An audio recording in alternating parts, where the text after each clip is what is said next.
Charkhi Dadri. It was the worst mid-air collision in aviation history, and it happened over a quiet stretch of farmland in northern India on the evening of November 12, 1996. Saudia Flight 763, a Boeing 747 carrying 312 people, had just taken off from Delhi heading west toward Dhahran. Kazakhstan Airlines Flight 1907, an Ilyushin 76 carrying 37 people, was descending into Delhi from the opposite direction.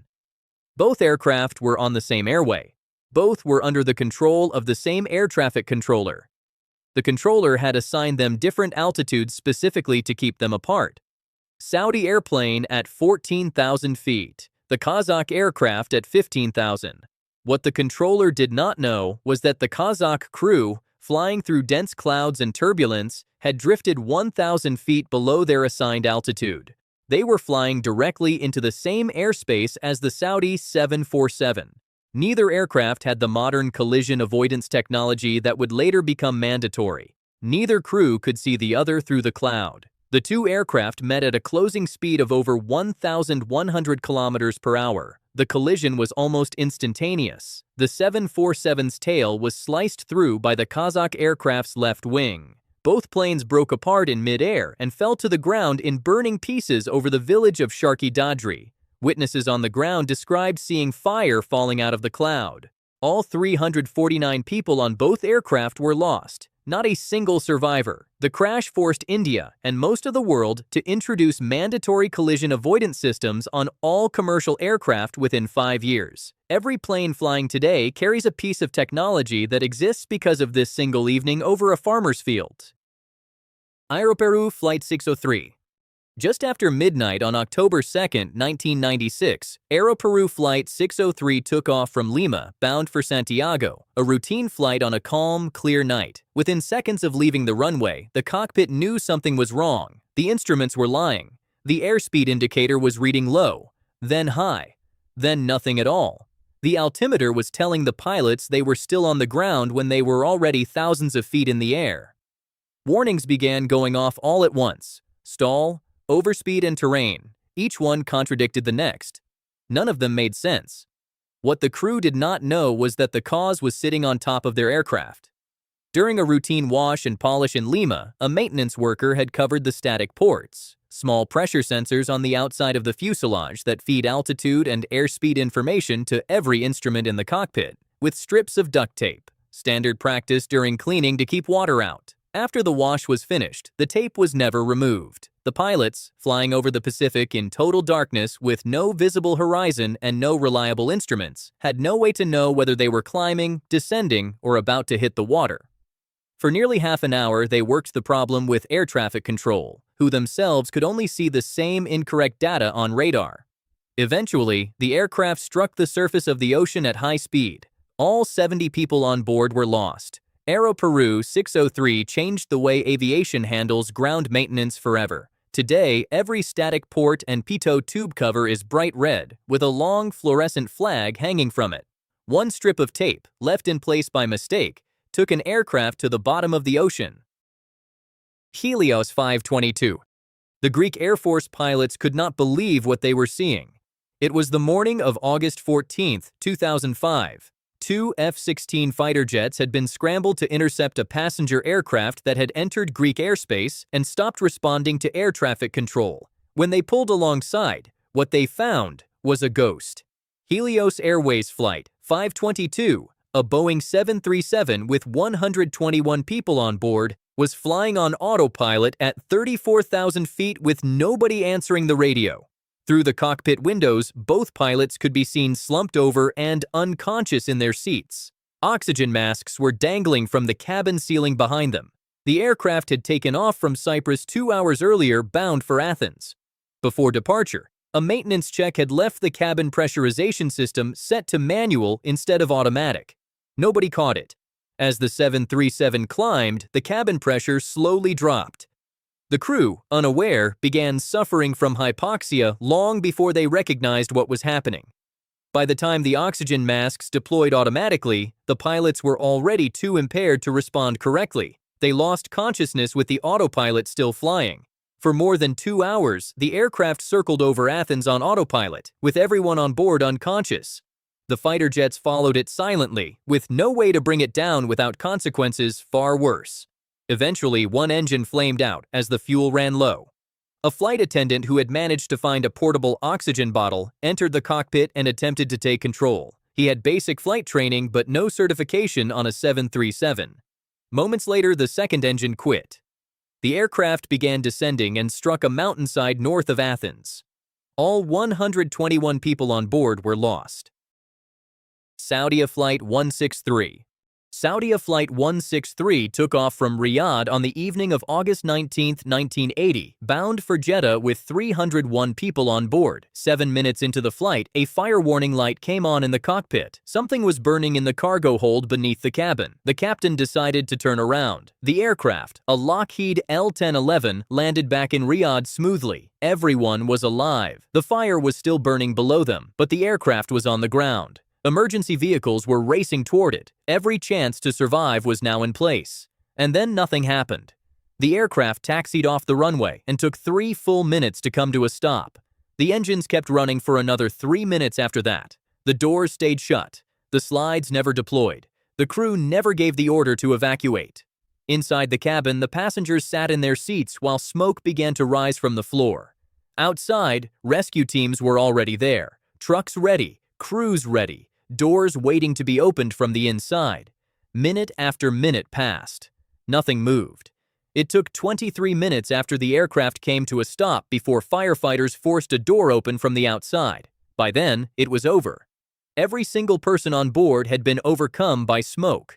Not one survivor. The investigation found no single cause. A combination of crew confusion, unclear procedures, and a culture that did not empower the cabin crew to act on their own. Saudia 163 was a disaster where everyone had time and nobody used it. Air France 447.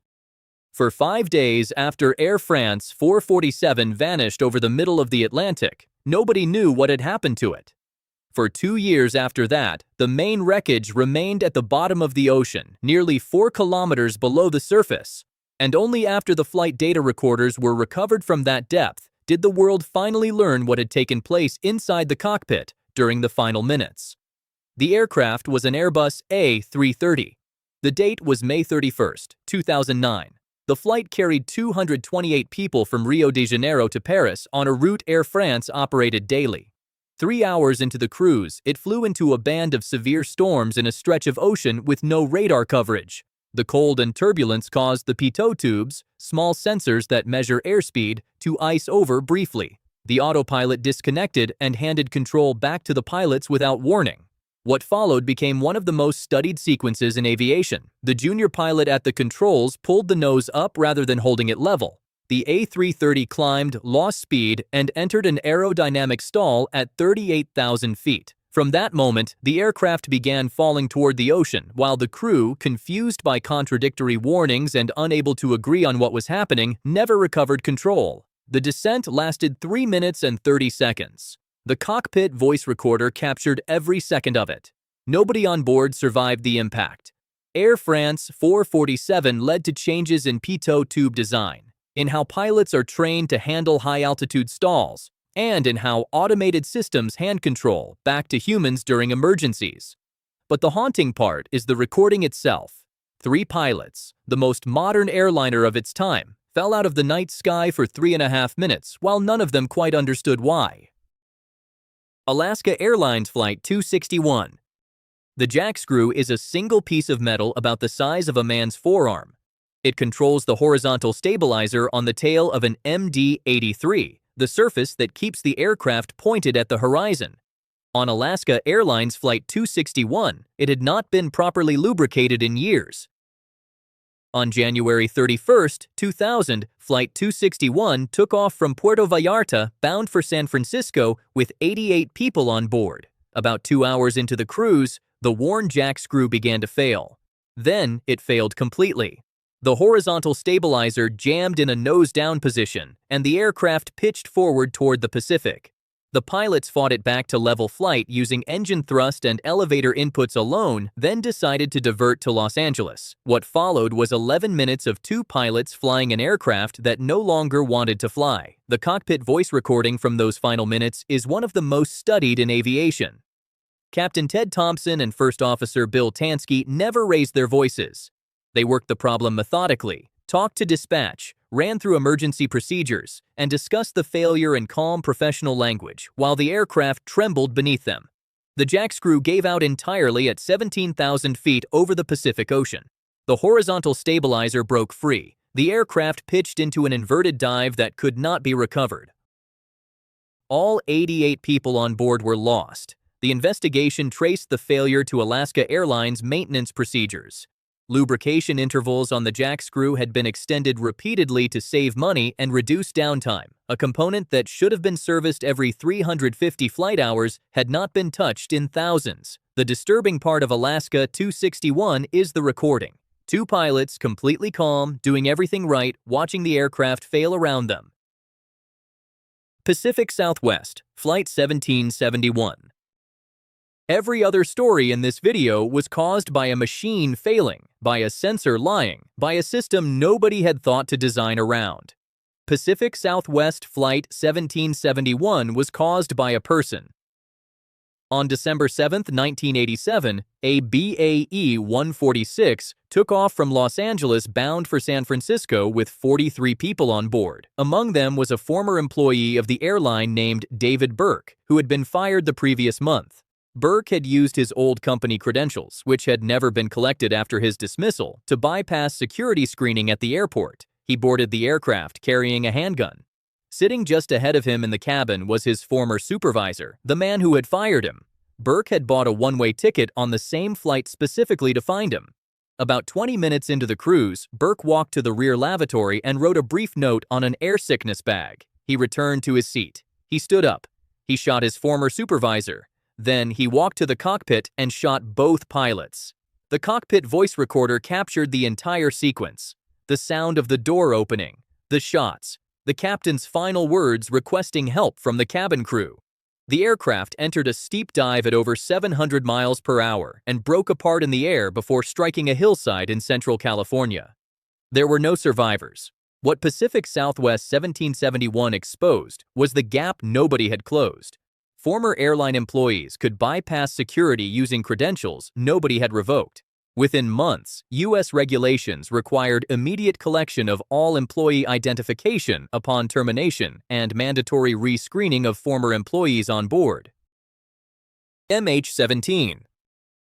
There is one type of plane crash that aviation cannot defend against. The engines are working, the pilots are doing their job, the flight is completely normal, and then something hits it from the ground.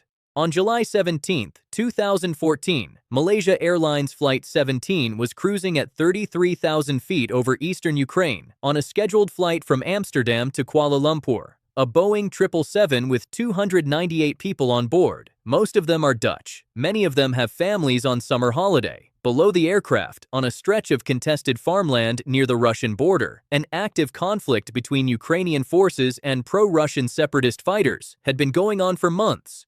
Several military aircraft had already been shot down in the area. Civilian airliners had been advised to route around it. Some did. Many, including MH17, were still using the airway because the altitude was considered safely above the threat. Around 4:20 in the afternoon local time, a Russian-made Buk surface-to-air missile was launched from a field below. It detonated near the cockpit of the aircraft. The forward section of the 777 separated almost instantly. The rest of the fuselage broke apart and came down across a 50-square-kilometer area of farmland. All 298 people on board were lost. The crash site was scattered across a war zone. Investigators were unable to safely access the wreckage for days. International recovery operations dragged on for months under constant threat. A multinational investigation eventually concluded that the missile had been launched from territory controlled by Russian-backed separatists, using a system that had been brought in from Russian military stockpiles and returned across the border shortly after the launch. 4 people were convicted in absentia by a Dutch court in 2022 including 3 Russian nationals and 1 Ukrainian. MH17 remains the deadliest civilian aircraft attack in history. The lesson it left behind was simple. Above an active conflict zone, no altitude is high enough. Of every story in this video, this is the one nobody who studies aviation forgets. Japan Airlines Flight 123. On August 12, 1985, Japan Airlines Flight 123 took off from Tokyo bound for Osaka. A short domestic hop, the kind millions of Japanese travelers had taken without thinking. The aircraft was a Boeing 747 carrying 524 people on board, packed for the start of the Obon holiday weekend.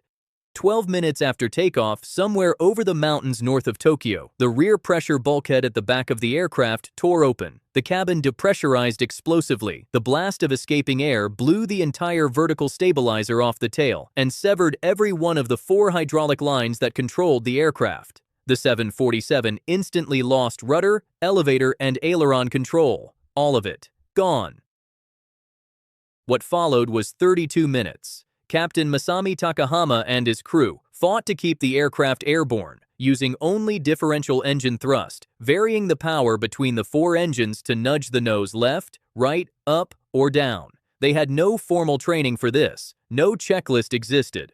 The 747 climbed and descended in massive, uncontrolled cycles while the crew worked, calmly and methodically, to keep it in the air long enough to find somewhere to land. In the cabin, the passengers knew. The oxygen masks had dropped. The aircraft was visibly struggling. Many of them spent those 32 minutes writing farewell notes to their families. Some wrote on the backs of boarding passes, some on the margins of company documents. Several of those notes survived the crash and were recovered from the wreckage. The Japanese public read them in newspapers in the weeks that followed. The aircraft eventually struck a mountain ridge in the Gunma prefecture at high speed. 520 people were lost. 4 people survived. The survivors later reported hearing other voices in the wreckage during the night. Rescue teams did not reach the site until morning. Those voices did not last that long. But the part nobody in this industry ever forgets is the 32 minutes. A crew flying a crippled 747 with no flight controls. A cabin full of passengers writing goodbye letters.